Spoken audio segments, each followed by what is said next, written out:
So I wouldn't really call myself a total tech enthusiast simply because I don't really have the money for that, though I still do enjoy having kind of at least slightly up-to-date tech. For example, my phone isn't, well, that old. It's a Galaxy A5, so definitely not the most modern thing, but it's still a pretty decent modern smartphone. But then it came to my surprise when it was time to update how cheap a Galaxy A70 was. Like, this phone that looks like pretty much everything awesome in phones nowadays just wrapped into one cheap package. I mean, that can't be true. I thought maybe just my place had some very cheap contracts or something. And then I look online and I see that the prices for these things are ridiculously low for how awesome it looks. And now that it is in my possession, let's go over exactly what you get. Is it too good to be true? Or is it just an amazing, cheap phone? Well, let's find out. The first thing to notice here is the appearance. Oh wow, does it look amazing.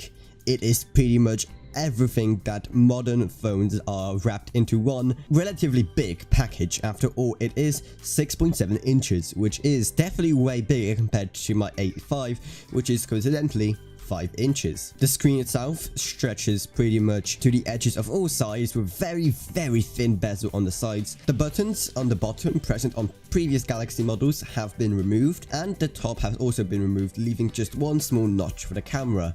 Now, I've seen so many people rant about how inconvenient notches are, so I was definitely very curious to see how much I would find them annoying myself. But in my experience, it wasn't really that bad. It's very small, and the screen is just so big anyway. Remember, it's 6.7 inches, that it just really doesn't matter.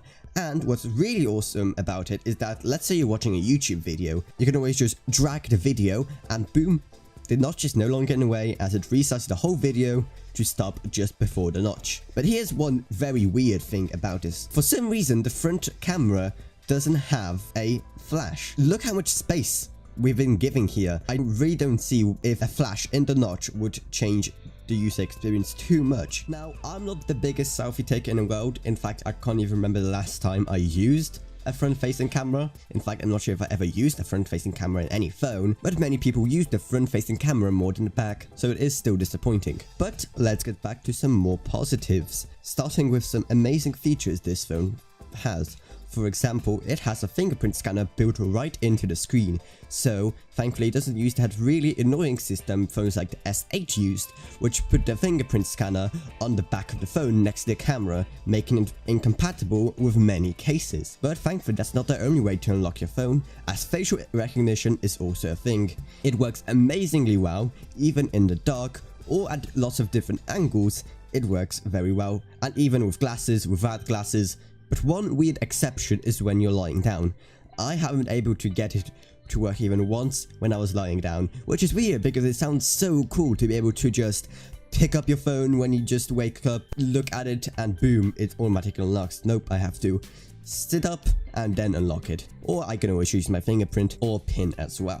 When you get on the phone itself, it is really comfortable, though at least for me, the screen may be a bit too big, but that's probably just because I don't have the biggest hands in the world. It uses Android Pie, and boy is it a treat. Responsive, clean, and professional, and modern looking. There isn't really much to complain about here. Though one weird thing I found is that whenever I try to drag an app to add it to my home screen, it creates a new page instead of just dragging it to a empty spot onto the rightmost page, or even on my front page. Even in games or any other activities, it does really look amazing. But now onto what is probably one of the most important features about the Galaxy A series phones, the camera. And this phone has 3 of them in the back. Now, if you asked me about 5 years ago about what on earth is the use of having 3 cameras on the back of the phone, I would say, yeah, that sounds like a waste of money.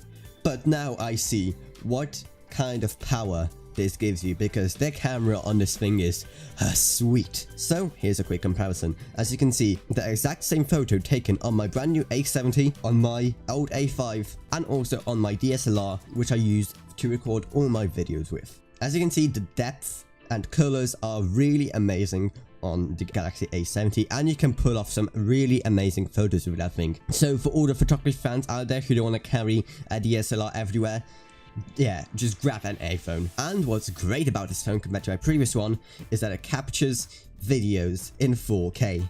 It's only at 30 FPS, but hey, at least it's 4K. Another very clever thing about this phone is how it handles its SIM cards and its SD card. Yes, you heard that right. SIM cards, plural, because this phone has space for 2 SIM cards if you ever wanted that. But what's special is that the SD slot and the SIM card slots are both in the same tray, which is amazing because it eliminates the problem of, let's say, further down the line, you want to upgrade your phone with some more storage maybe, but you forget which one of these little holes you have to unlock to get either the SIM tray or the SD tray. This solves the whole problem by making it have just one singular tray. And it has a headphone jack, which you can't take for granted nowadays. The one thing that is kind of disappointing, speaking of audio, is that the audio is mono, having only one speaker on the right side of the bottom of the phone. Seeing how many phones have stereo nowadays, it is kind of disappointing, but hey, at least it's not another deal breaker, though it is just another thing you may want to look out for. So, overall then, if you want to feel like you have a phone for the 1%, but at a low budget, this one is definitely yours. You don't even know how much I just love staring at it and thinking like, yeah, I have this power in my hand.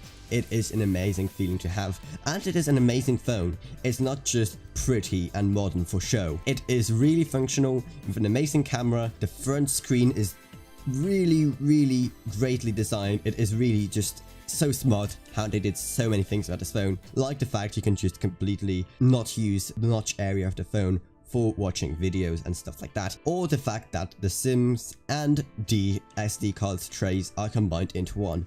There's just so many awesome things about it, and there are just a few tiny disappointments, and some of them, like the whole new page being made every time you drag something problem, well, maybe that will result in future versions of Android.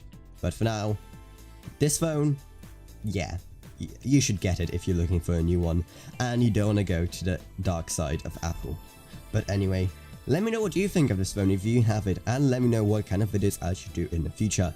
If you also want to support the channel monetarily, well, I have a Patreon now. Even $1 a month can support this channel way more than you think, and I'll definitely shout out all my patrons in any future videos. But anyway, thank you all for watching.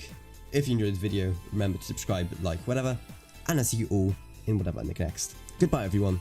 Goodbye.